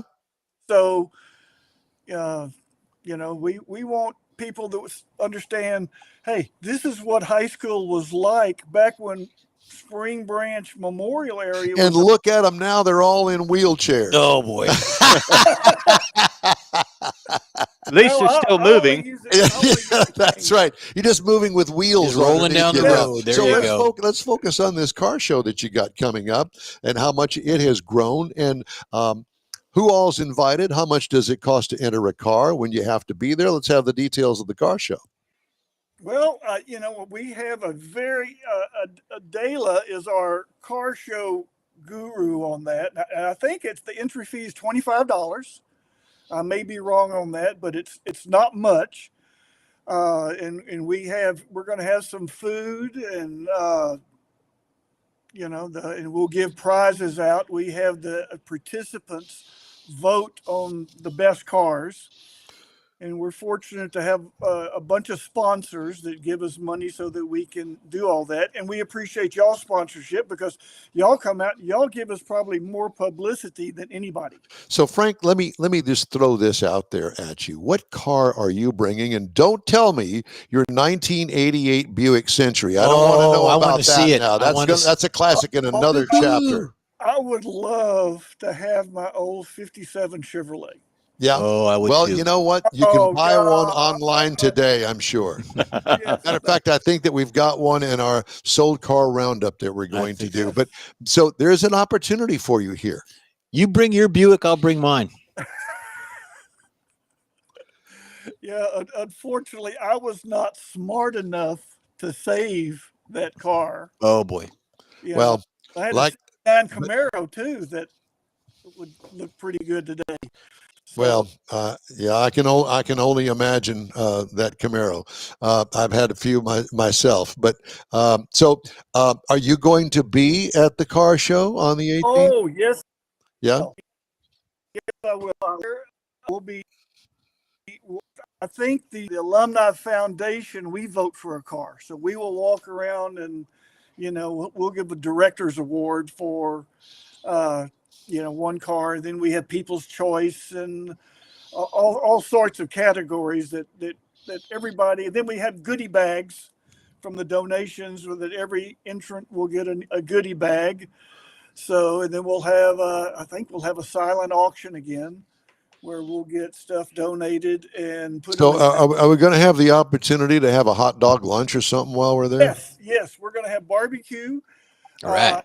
And you know, we had a tragic incident from Richard Hale, who's on our board for years and years, was always in charge of the barbecue, and he passed away last year. Oh boy. But his barbecue team says we want to honor his memory and continue to come out and do that. So we're going to have the same barbecue team come out there and do chopped beef sandwiches and hot dogs. Chips, We're in. stuff like We're that. in. Yeah. Well, we're in on that. I mean, Yeah, you know, me too. you name hot dogs and I'm in. I'm all over it. Yes, Yeah. sir. By the way, I found out that HEB's got a really good hot dog that they sell, and it really is nice. Yeah. It's got a lot of snap to it, Yeah, snappy. and we like snappy hot dogs. Yeah, All right. So, is there an entry fee? Do you know? To get in, there's not. Everything's free. And of course, we want people to come by the museum as well. We'll have the museum open.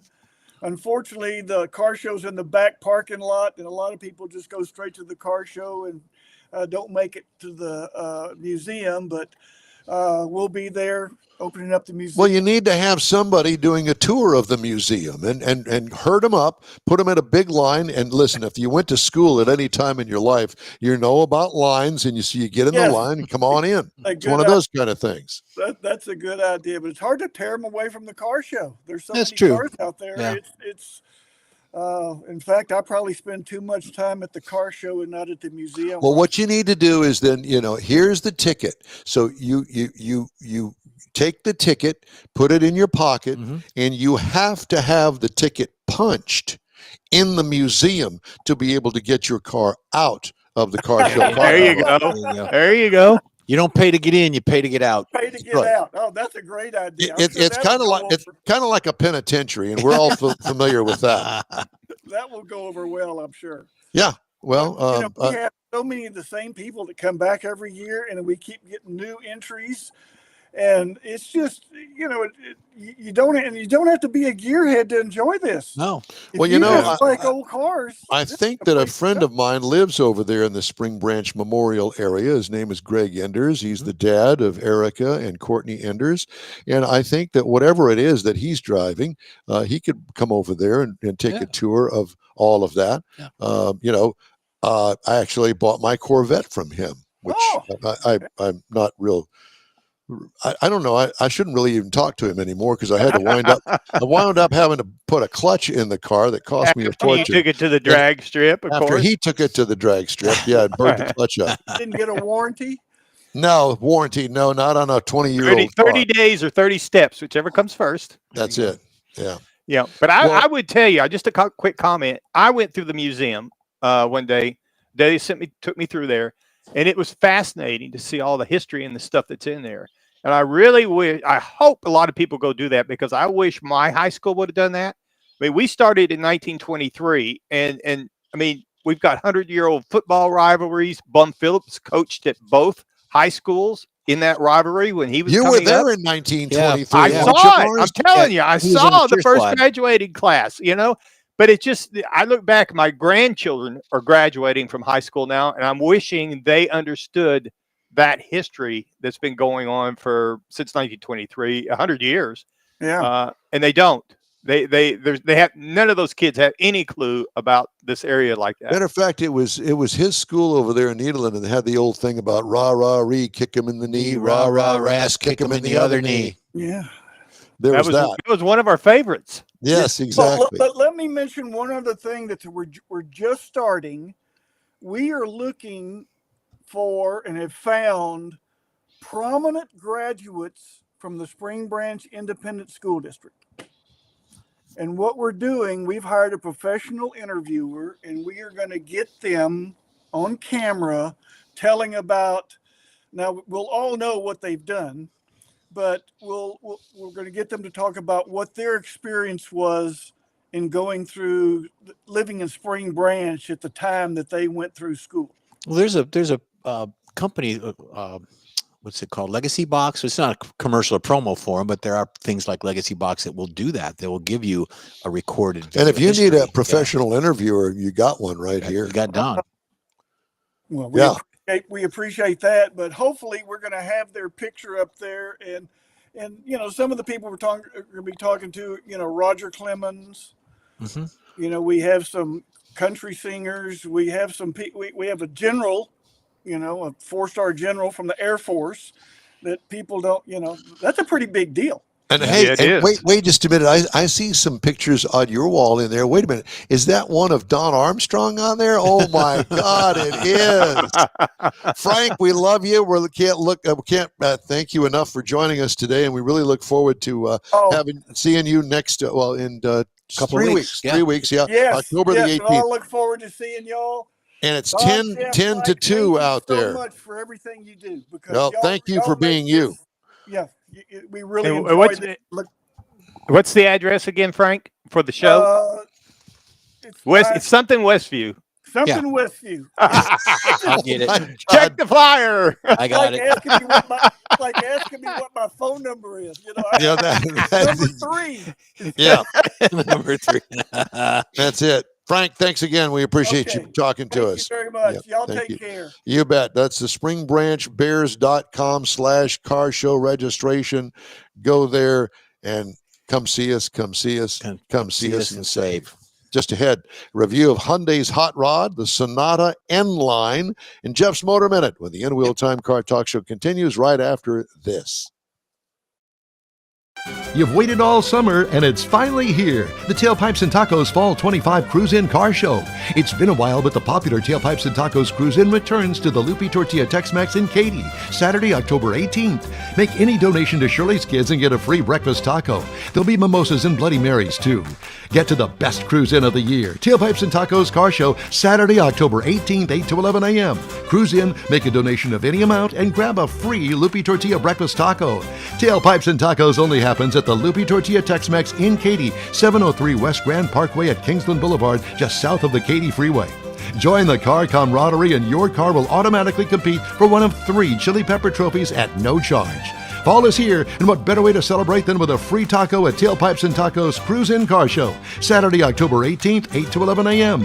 It's the cruise in you won't want to miss. Lupi Tortillas, Tailpipes and Tacos in Katy. Time to fire up those engines and pay tribute to the folks who make freedom possible. Bastrop's own Heroes in Hot Rods is rolling in for Veterans Day weekend. Friday night, downtown cruise. Saturday, 400 of the coolest rides in Texas. Proceeds help veterans, shelters, food pantries, and scholarships. Sponsored by Craig's Jewelry. November 7th and 8th, Main Street, Bastrop. Don't miss it. Love it. Love it. Hey, that address for the Spring Branch is at 9016 Westview Drive in Houston. Thank you, Yeah, Jeff. and I think Adelia is going to have her Always good. 69 yellow Cornet How sitting about, out front. the Motor Minute? Sure. Do you have that? I do. I got it right here, Michael. Chevrolet shifts Corvette production as the ZR1 overtakes what? The E-Ray. General Motors has officially tipped its hand, and it looks like the Corvette's lineup future is leaning far more towards the gas-guzzling combustion rather than the silent hybrid power. Recent production data reveals a surprising twist. Ever since the ZR1 production started in May of last year, Chevrolet has now built more in 2026 than the E-Rays that they built in 2026, signaling a sudden and deliberate shift into priority toward the brand's new Apex Predator. According to Corvette production What is trackers, Apex Predator? Is that an engine or something? no, it's just the high end of being a Predator of Oh, I something see. bad. Yeah. I got you. According to the Corvette production trackers, 51 ZR1s were built in the last 7 days alone, pushing the turbocharged monster to 228 total units produced this year, compared to 223 of the E-Rays. Enthusiasts watching the Bowling Green production data have noticed something curious. E-Ray output has slowed to a crawl, making only 4% of the total production of 2025. Last year at this time, it was 12%, so there is a drastic decrease. This is significant because the E-Ray is initially positioned as an all-season halo Corvette, combining Stingray power with a hybrid torque filled in all-wheel drive. But in practice, buyers are voting with their wallets, and it turns out they prefer boost over batteries. I agree. There's no secret that Chevrolet is preparing a full electronic Corvette somewhere down the line, and the E-Ray is widely seen as the brand's transitional experiment. But the latest production shift suggests that the hybrid formula may not be resonating as strongly as expected, or at least not when parked next to the 850 plus horsepower ZR1. So they're building more of the horsepower and less of the battery vets. No surprise. Yeah, no surprise. So it'll still be around, but I don't think they're going to be as Prominent. right. I don't think the marketing is going to go that much. Well, I think that car was designed with a battery electric Boost in mind. Yeah. So they really didn't have to change a whole lot No. by building it, but they're really pricey. Yeah. And the Formula One race was on in Singapore this morning. I caught just a few minutes of it, but they've got the hybrid power in the Yes. Formula One cars. Right. You have to finish with a certain amount of energy in the car. Yeah. It's Kind of great. like trying to regulate your gasoline and stuff. And I Yeah. don't, it doesn't change the weight of the car. I don't know why they try and regulate the charge, but Don't know. whatever. It's money. I mean, Do they the cost of do the they cost of charge the these- cars during the race? No, they do I- not. I thought they changed cars. No, in electric, if it's an electric E Formula One, Formula E, they do change cars. But in a normal Formula One combustion, Oh, okay. they Okay. have okay. boost. They The have hybrid, yeah. the hybrid boost. Yeah. All right, time now for this hour's car review. I had a chance to drive the 2025 Hyundai Sonata, and we have a picture of that, I Yeah. believe. Is that Mike? The final assembly location of this vehicle is Ulsan, Korea. So, I'm sure that tariffs will have something to do with the price of this car. Available trim levels, there's gasoline, there's a hybrid, and the N-Line. I had the N-Line front wheel drive. This is considered a large car, or many people call it a full-size car. I don't even consider it a full-size. I'm thinking more along the lines of a mid. Right. Yeah. Yeah. It seats 5 people, including the driver. It was all new in 2020. They've recently had a bump in the update on this car. Sleek, wind-cheating front fascia with fender-to-fender lighting. A halo light that goes up there. You can see it right there in that picture. This particular car that I had, like this one in the video, is a matte silver finish. It's an extra $1,000. Wow. Has black wheels. It looks hot. Really did kind of like the look of it. Creased fender well openings highlight the big wheels on this car. Fastback roof with trunk lid spoiler. Has the boy hot rodders giggly over this car.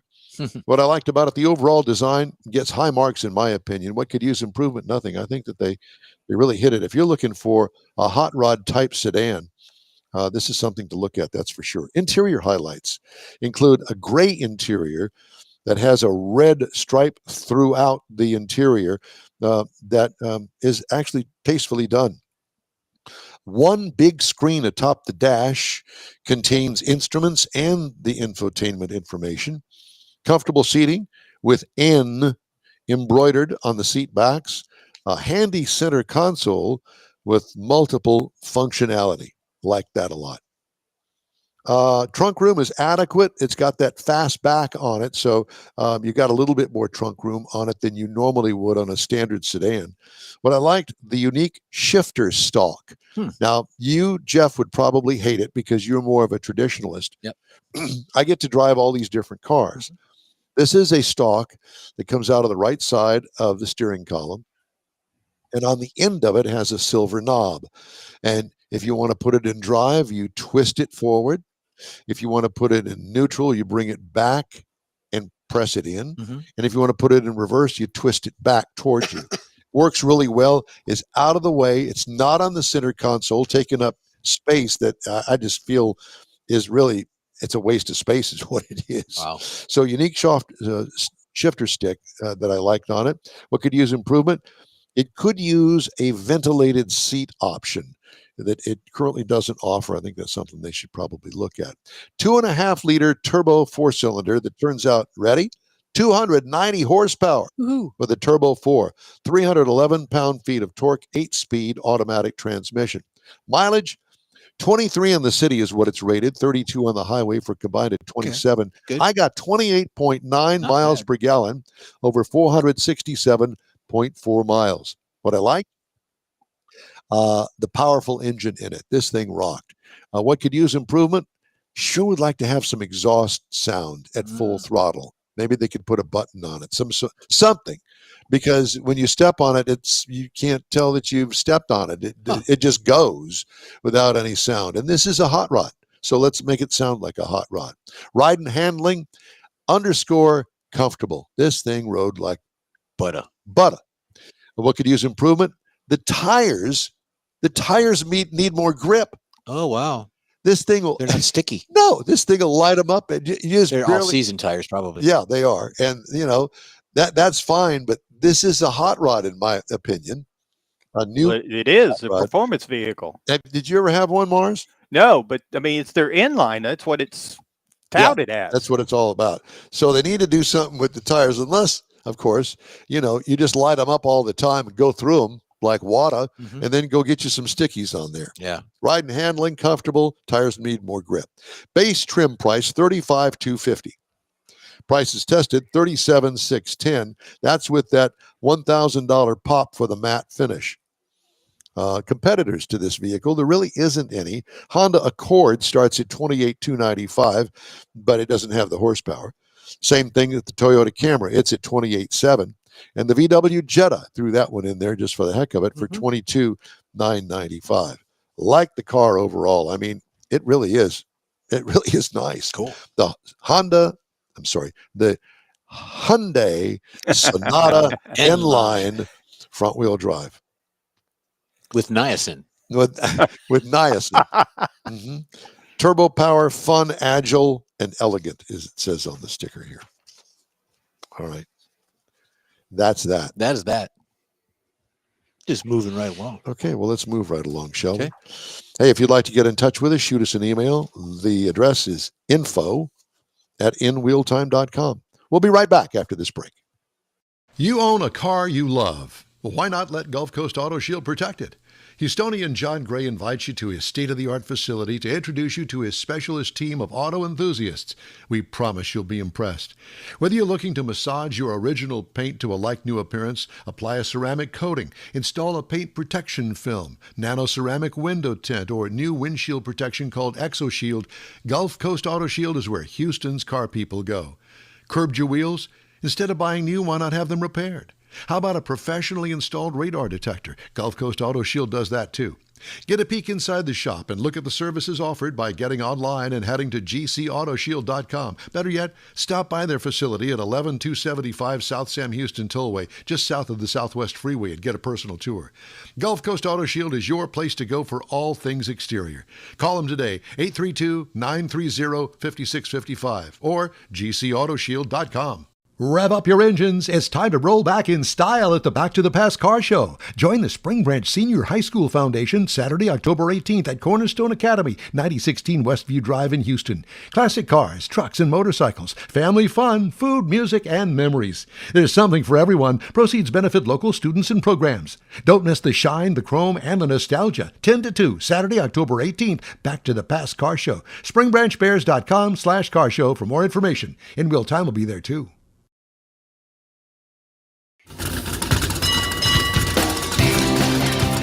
Welcome to the award-winning In Wheel Time Car Talk Show. I forgot to turn the page again. Oh, This is boy. all your fault. No, it's not. It's Mars' fault. Isn't that right, Mr. Got to Mars? be here, Mike. Hey, absolutely. Welcome to the award-winning Car Right. Talk Show In Wheel Time. Don't Coming up, make me call David. yeah, Don't we've make me always call. got that in our back pocket. We can call David and have a good time. Don't make me Oh, turn he- this around. He's been texting, so yeah, he's awake. All right, this is your place for all things automotive. Coming up, our story of the week: recalls, guess the sold car price. That's all coming up. Yeah. Going to have fun with that. Mars has This Week in Auto History. Jeff has the racing calendar, and I'll get you caught up on the stories making automotive news headlines. Howdy, along with Mike Out of This World Mars, we always need more Jeff Zekin, Chief Engineer David Ainsley. I don't know who I am. I'm coming or going or doing something crazy that I shouldn't be doing. All right, it's what we call In Wheel Time. And we're going to start with our story of the week. And for those of us that like to putter around in the garage on our cars, Where is this going? Putting around. First thing he showed me this morning, the guy had to take a tour of his garage. He's all excited. did I really? He's all excited. Why did But I? it's a nice garage. He's got it all cleaned out, all ready to go. And he's Yeah, but he just moved in. Yeah, he did. Give And it you a know couple what? of years. Yeah, what? No, There's nothing. There's no. We the don't. garage is- We don't do that. It's that- slick and lean. that here. It is. He's ready. Here's our story of the week: a failed water pump. Now, this is a story from Automotive News that came down the pike, and I'm going, who hasn't gone to the auto parts store and bought an alternator and put it on yourself? Piece of cake. Okay, or a water pump, Piece of whatever the cake. case may be. So, a failed water pump led to a blown head gasket in a Toyota course. Prius, wrecking the engine. A spark plug melted and fell into its cylinder, ruining the engine of a Toyota Land Cruiser. A starter in a Toyota Camry malfunctioned after a year. These situations may seem unrelated, but there's a common link. The failed parts were purchased online and billed as and looked like genuine Toyota parts, but they were counterfeit, according to Ahmed Ibrahim, owner of the Oh. Car Care Nut Automotive in suburban Chicago. Ibrahim came across counterfeit parts often. That about 2 years ago, he required customers to sign a waiver if they wanted him to use parts they bought online, relieving him of liability for any ensuing issues. In August, the Toyota master diagnostic technician went even further, opting to no longer install parts purchased online by customers. He said, started asking myself, why are we doing this? most of our customers buy parts from us. So Cheap. why would we put our reputation on the line for such a small percentage of customers? So the story continues. Counterfeit auto parts are growing problem nationwide. The pandemic played a big role because of millions of consumers under stay-at-home orders started shopping more online, which makes it easier for counterfeiters to do business. The council is a nonprofit alliance of almost a dozen North American automakers striving to raise awareness and combat counterfeit parts. And it is called Automotive Anti-Counterfeiting Council. How bad's the problem? U.S. Department of Transportation's Pipeline and Hazardous Materials Safety Administration issued a safety advisory regarding the rise of counterfeit auto parts across the United States. The biggest one was airbags. People tried to change out their airbags. Still. And, you know, that's one of those things that the dealership, the car manufacturer pay for you to take it back and have the airbag replaced. And it is dangerous to do that. Yeah, very. Yes, it is. Yeah. Explode in your face. I saw Kill a you. technician have one fire off on him. Well, the potential hazards associated with counterfeit auto parts are far worse than an impossible to program key fob, loss of vehicle performance, or expensive repairs. Key fobs, number one on the counterfeiters list. Yep. Be careful what you buy online. I'll tell you my online story, and that was with the Corvette. If you remember, you helped me put in the emergency blinker relay. Yeah, we had to take the dash apart. Had to take the dash apart to get to it because it's up underneath the Right. dash. Mhm. It was a counterfeit part. I went and had to buy a Chevrolet part. Works fine since then. Another thing, Well, we only did it once. You had to do it again? temperature. No, Oh. the pressure sensor in the wheels. Mm-hmm. Right, tire pressure monitoring system, TPMS. Yeah, you had that done. I had that done When you got your new twice. tires. No, I didn't, and I had to go and buy some sensors because it kept popping the notification right. on the dashboard. Bought some sensors, didn't work. Couldn't program it. So I wound up having to pay double the price, and I bought GMs, and they work fine. Yeah. They last for 20 years. Just spend the extra money and buy the original parts from the manufacturer. I want to know how this spark plug in the first part of the story. Well, Yeah, that sounded kind of strange. well, And let me ask you, Jeff, from your experience in the tire world, I mean, you can buy tires online now and have them Right. shipped. You can. To me that I can't imagine having 4 tires shipped to my house and then taking them to somebody, Firestone or Jack the Ripper down the street with a used tire place to have them mounted. Well, you can if you do it online, you can use that end user, that like a discount or Bob's Tire Shop or whatever, as the delivery point, as the place that accepted. And then you go in there and you tell them, hey, I'm going to buy these tires. They're going to come in 3 days, and I'm having them sent to you. And I'm going to come in and you're going to put them on for me. You can arrange all that. TPC numbers on tires are all factory numbers. You've got the born on date we talk about all the time. Right. And you do have tires that are OE fit for, say, a Ford, GM, or a Stellantis vehicle, can be purchased at a Costco or a Sam's, but they're not the TPC number. They're not designed specifically for that vehicle. So I wouldn't call them counterfeit. I just call them out of a good, better, best. They're probably a good scenario, whereas you can buy the better or the best.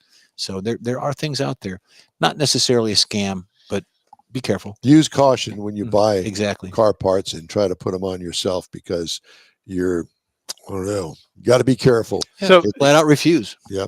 Time now for some of the cars that have been recalled. God. This should be a guessing game. BMW has issued a major recall affecting nearly 200,000 vehicles in the U.S. due to a significant fire risk. It's not good. They're advising you to park your vehicle outdoors from 2019 to 2022 vehicles. Core issue lies with corroding engine starter relay. Here are the vehicles: the Z4, 2019 to 22 models now, BMW 330i, the X3, the X4, the 530i, the 430i, and the 230i. Also includes the Toyota Supra vehicles 20 to 22, which are manufactured by BMW. Wow. Kia recalling 39,000 U.S. vehicles because of an issue with the HVAC system that may lead to overheating, increasing the risk of fire. Land Rover, Range Rover Evoque 2023 rearview camera doesn't display. Driver and passenger window trim pieces may detach in the Jeep Grand Wagoneer and Wagoneer. High pressure fuel pump may leak and cause a fire. Porsche Cayenne, Panamera, and Panamera E Hybrid 24 to 26 model years. Engine compartment fire, Ford Expedition and Lincoln Navigator for 2020. All these are recalls. Loss of steering control from steering column detachment. Martha? Here, Hold this. Ford F-250, 250 SD, 350, 350 SD, 450 SD, and the list goes on and on. 2020 to 2021. I hear Ford's recalling cars they haven't even made yet. Well, they are. Yeah. Yes, they're on the list. Preemptive recalls. Yeah, preemptive. All right. Let's do the sold car roundup. Shall we do that? You got this, Michael? And Mr. Mars has this. I've been working with Mr. Mars and trying to get this. So he can't participate because he now knows the prices, but we're going to start with the first car up, a 1969 Chevrolet Camaro. Okay. Now, this is a resto mod, clearly. That is not a factory Not paint bad. job. But I will tell you that there's something rare about this car. What do you think that would be that would affect what the price you think it's going to be that was sold for? Famous owner or something? Aftermarket tires, wheels, the grill. I'm going to go 32 on this one. 32. Is anybody else online with us, Mr. Mars? Yeah. George is sitting here. He's with us. 13,999 for George. Yeah, no doubt. Well, let me just go ahead and move through this. So this is a 69 Chevy Camaro sold for $79,800. Woof. It's a little steep on Okay, and what's the reason? don't know. Oh. Sold car price for the 1967 Pontiac Catalina, our next car up. It's a convertible. It's huge. It's not going to fit in the garage. And this car is yours if the price is right. 27. 27. That's probably high, but I'll go 27. Well, I will tell you that it's a convertible. It's a convertible and it's really nice. Anybody else want to bid on that? Let me just tell you, at 25,725. I wasn't far off. No, you weren't. Yeah. You did good. Well, I did it with TT&L. Oh, I see. Yeah, That's that's what it. Yeah, that's it. Here's one for Mr. Mars. I can see this in his driveway. A 1956 DeSoto Adventurer. 56 DeSoto Adventurer. What do you think that's sold for? 18. 18. You might want to reconsider that. Okay. I think that this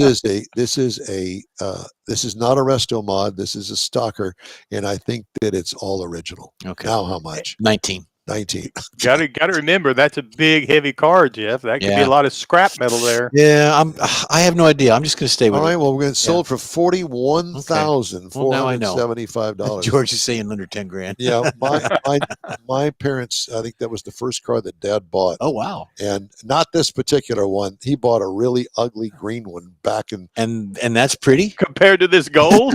Yeah, compared to this gold, that ugly green one with the stoplight on the back trunk. Oh yeah. That my mother was taught how to get out and get the starter to work with a hammer and a broomstick. You go, Mom. George and I are going to pool our money to buy this. Next car up, a 1982 Ford Mustang. 82. 82. Now, is that a Fox body? 82? I believe it is. I believe it is. 82 Ford Mustang, black. It looks like it may be a Cobra or something. Don't expect big horsepower out of it, but it looks super clean. And it may be something that I think would be something to consider. 82. I'm going to go 14. 14. Yeah. Mars, do you even pretty know? Popular. I know. Do you remember how much it was, Mars? I can look. No, I don't want you to look. That's why I'm asking you. No, I don't remember. Okay, so George says $15,999. It sold. George is spot on. $16,800 is what it sold for. See, now that'd be a great car for a kid going off to college. Yeah, absolutely. Looks good in the whole 9 yards. Yeah, smoke the tires at the red lights and everything. Oh, stop. This one here, this is for you, Mike Mars. A It's a green 59 Studebaker Lark. First a gold one, now a green Actually, one. this is more along the lines of George's car. Is that aftermarket wheels? It looks like it's got some Corvette wheels on it. I'm gonna go with George. I'm gonna go 89.99. 2-door hardtop. I'm telling you, it's 89.99. Earl Scheib painted that, didn't he? It looks like it, yeah. A 59 Studebaker Lark.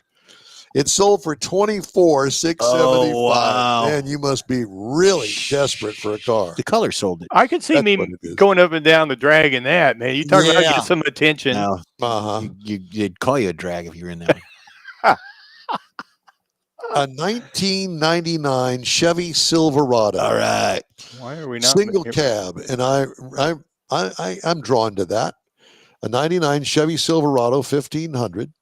Got some custom wheels on it. Looks like a nice clean paint job on Single it. cab. But Take the mufflers off of it, so it's but nice it's and loud. it's not a square body, so it's nothing special.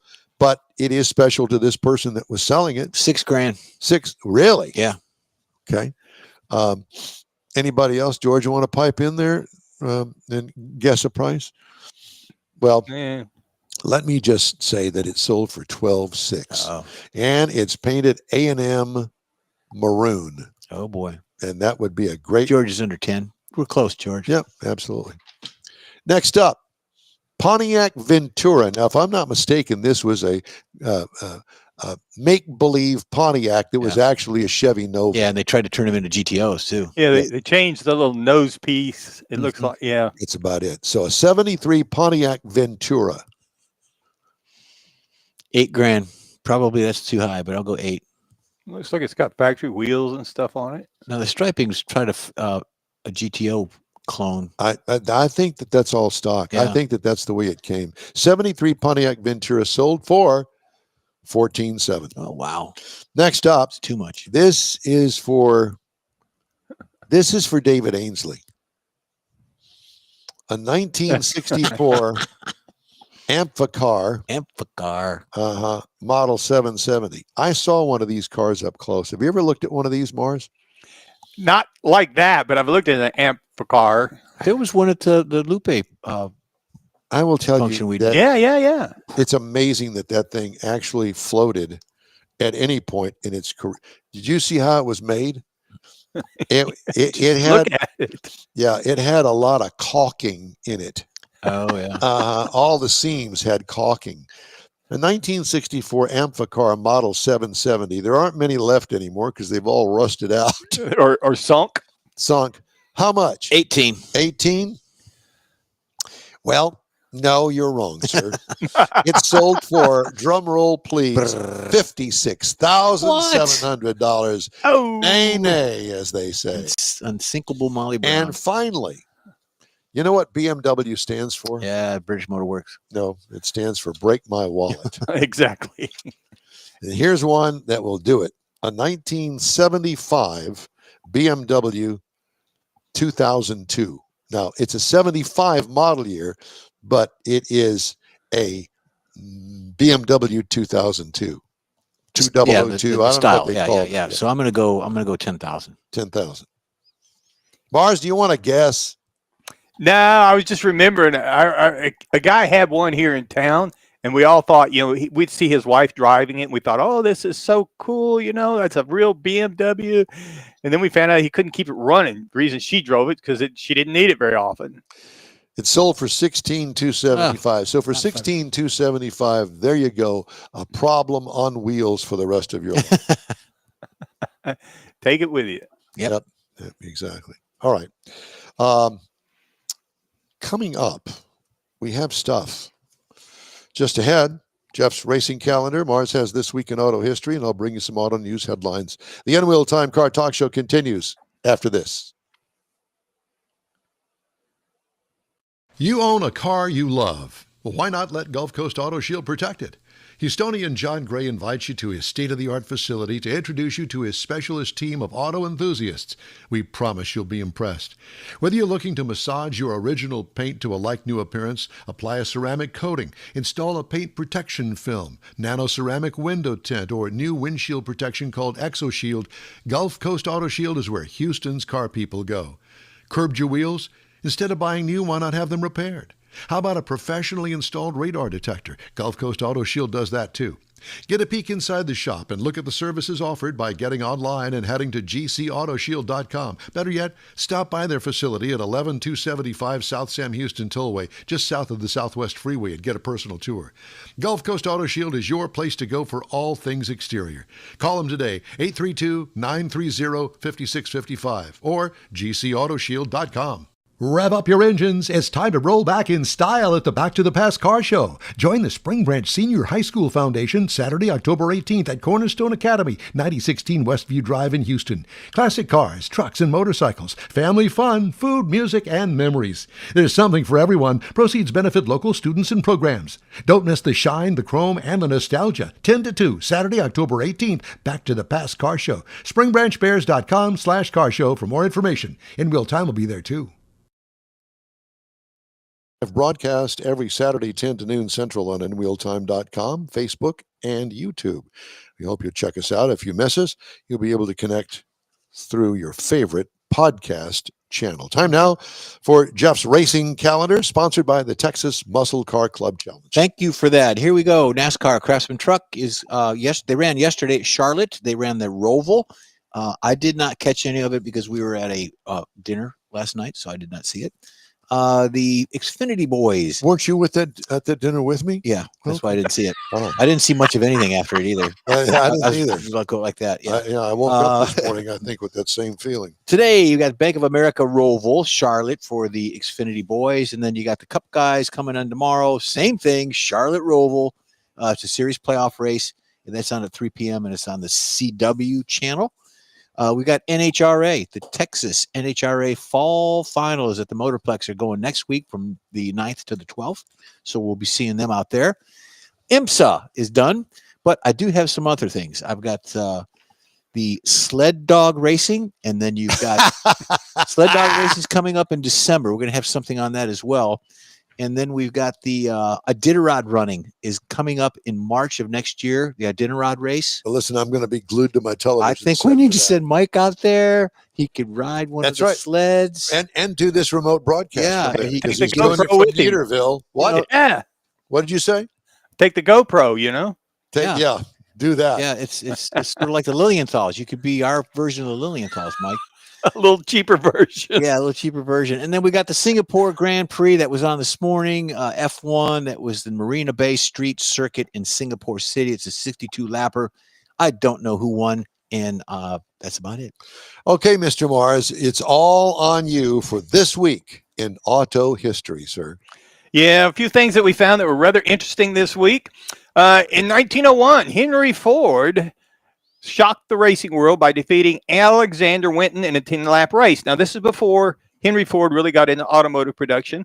He built a car by hand and called it the Sweepstakes. Now, what this did was give him credibility, street cred, built his reputation. So he got investors that actually helped him start the Henry Ford Company, which was a precursor to the Ford Motor Company. Then in 1908, the Model T was introduced. Now, this is the one that really became the car that put America on wheels. It was built for the masses. It was durable, affordable, and easy to repair. Priced at $850, which got cheaper as production improved with the assembly line. They built over 15 million units of this car by 1927. Then in 1917, Chevrolet, not to be outdone, introduces the Series 490 touring car. Now, this was aimed directly at competing with that Model T. Started out at $490, offered more features for the money because they already saw what Ford was doing, stepped it up with electric lighting, and it was something that Ford charged extra for. This is where the rivalry from Ford and Chevrolet started and continued through the American car market to today. 1928, the Chrysler Plymouth brand was announced. And it was designed to be a low-priced brand to compete with that Ford and Chevrolet that is already out there. Now, they combined the Chrysler engineering, the reputation for quality, and it immediately made the Plymouth successful, partially because of the pricing and the features it offered. Sales took off and made Chrysler part of the original Detroit Big Three automakers. Now, in 1935 this week, Duesenberg, the luxury automaker, ceased production. They've been struggling because of finances, because of their engineering and their elegance. The things they put into the car that made a Duesenberg the ultimate status symbol cost a lot of money. And with the Great Depression coming in, they just really couldn't sell them. So they quit making them. And one of the big things was the straight 8. That's where they got all their performance. And that was a big thing back then, that straight 8 was out there. 1948, Citroen 2CV. Here we go. Here we go. They revealed the 2CV. How do you say it then? Citroen? Citroen? Citroen. That's not The okay. little marks above I'm the going E. to take your word for it.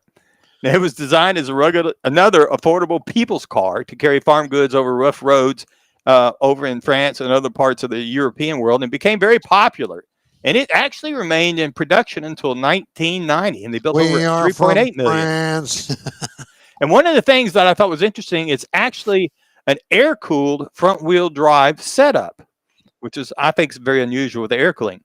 Now, in 1955, Ford introduces the Thunderbird. Now, this is what they considered a personal luxury car, but instead of being a sporty car like the Chevrolet Corvette, which you would think that's who it's up against being a two-seater, they emphasized the comfort as much as performance, and included a few upscale features that they felt like set it above the Corvette. I never, ever considered it anything other than a competitor to the Corvette back in the day. Ask anybody I know would tell you the same exact thing, but the way their marketing was set back then, they were looking to make it a little Well, what did they scale. know? They haven't recalled it yet, so I Well, guess they knew something. Day's not over. 1964, Studebaker stops U.S. production. Now, that's important, U.S. production, because they shut down the historic South Bend, Indiana plant, and they had a lot of innovative designs, but they could not compete against the Detroit Big Three. Bad finances, declining sales, outdated models. They stopped building them in the United States in 1964. However, they continued in Canada until 1966, and this is the very last Studebaker built, although it was built in Canada, but that is the last one. Hey. Ugh. Never a fan. 1997, the last Plymouth Voyager was built in the U.S., and it rolled off the assembly line in St. Louis. I did not know they had an assembly plant in St. Louis, but this is really the turning point in the minivan segment and Plymouth. Although the Voyager was introduced in 1984, it started all this, but by the 1990s, minivan competition had really gotten big. Everybody was building something, and with the Voyager being phased out because of slow sales, that it actually led to Plymouth's eventual discontinuation in 2001. And that's some of the things in automotive history this week. Well, good. That takes us right up to the end of the show. So we're going to take a quick break, and we will wrap up today's In Wheel Time Car Talk Show right after this. You've waited all summer, and it's finally here. The Tailpipes and Tacos Fall 25 Cruise-In Car Show. It's been a while, but the popular Tailpipes and Tacos Cruise-In returns to the Lupe Tortilla Tex-Mex in Katy, Saturday, October 18th. Make any donation to Shirley's Kids and get a free breakfast taco. There'll be mimosas and Bloody Marys, too. Get to the best cruise-in of the year. Tailpipes and Tacos Car Show, Saturday, October 18th, 8 to 11 a.m. Cruise in, make a donation of any amount, and grab a free Lupe Tortilla breakfast taco. Tailpipes and Tacos only happens at the Lupe Tortilla Tex-Mex in Katy, 703 West Grand Parkway at Kingsland Boulevard, just south of the Katy Freeway. Join the car camaraderie, and your car will automatically compete for one of 3 Chili Pepper trophies at no charge. Fall is here, and what better way to celebrate than with a free taco at Tailpipes and Tacos Cruise-In Car Show, Saturday, October 18th, 8 to 11 a.m. It's the cruise-in you won't want to miss. Lupe Tortillas, Tailpipes and Tacos in Katy. Time to fire up those engines and pay tribute to the folks who make freedom possible. Bastrop's own Heroes in Hot Rods is rolling in for Veterans Day weekend. Friday night, downtown cruise. Saturday, 400 of the coolest rides in Texas. Proceeds help veterans, shelters, food pantries, and scholarships. Sponsored by Craig's Jewelry. November 7th and 8th, Main Street, Bastrop. Don't miss it.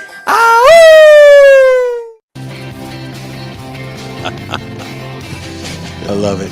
We could hear that over I and know. over again. Play it again.